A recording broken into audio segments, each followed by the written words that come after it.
কলা সেদ্ধ করে নেওয়া হয়েছে, এবার খোসাটা ছাড়িয়ে নেওয়া হচ্ছে। এবার কয়েক কোয়া রসুন এবং কাঁচা লঙ্কা বেটে নেওয়া হলো। এবার কলার খোসাগুলো বেটে নেওয়া হচ্ছে। কলার খোসা বাটা হয়েই গেছে। আসলে আমাদের দুজন মানুষের রান্না এবং একবেলার রান্না, তাই অল্প পরিমাণে রান্না হয়। এর সঙ্গে মিশিয়ে নেওয়া হলো সেদ্ধ করা কাঁচকলাটা।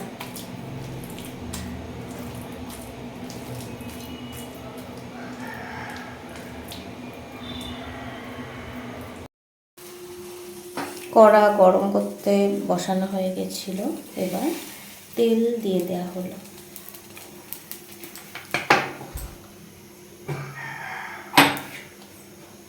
ফোড়নে দেওয়া হবে কালো জিরে,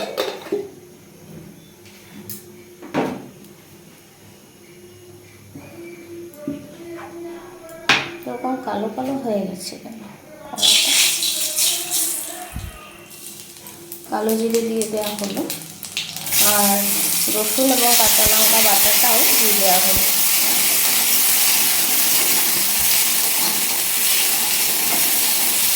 মশলাটা ভাজা হয়ে গেলে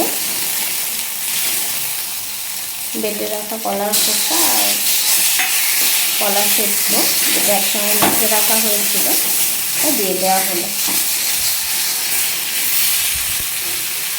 নুন দিয়ে দেওয়া হবে, হলুদ দেবে। কলাটা কালো কালো হয়ে যাচ্ছে কেন? ওই কলার খোসা না, আগেই হয়ে গেছিল। কলার খোসা সেদ্ধ করে এবার হয়ে গেল, হয়ে যাক তারপরে দেখা কীরকম হয়। এবার এটা একটু নাড়াচাড়া করে নিতে হবে। কতক্ষণ করতে হবে? 2-3 মিনিট, ব্যাস 2-3 মিনিট নাড়াচাড়া করতে হবে।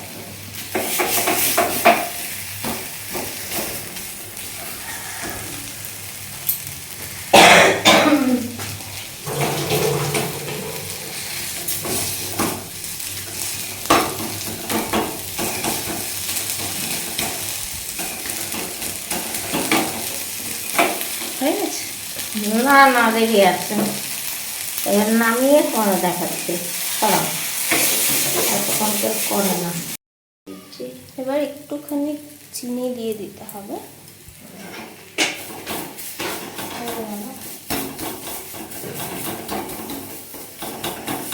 এই খালি বাইরে ডান্স করবি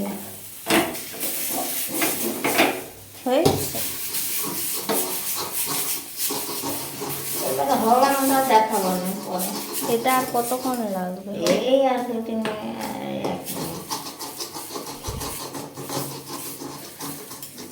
ধরুন কড়াতে লেগে গেছে।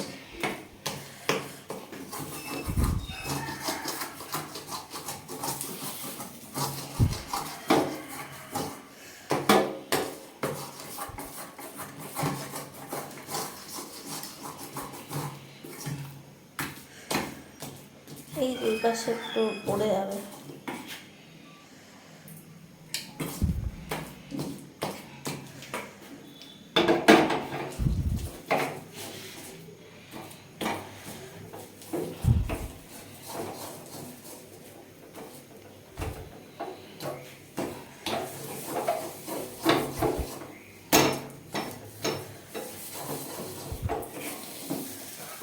আমার মা রান্নায় খুব কম মশলাই ব্যবহার করেন।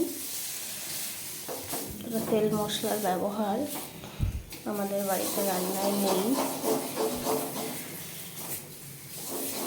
এভাবে আপনারা করে দেখবেন, খুব ভালো খেতে হয় এটি।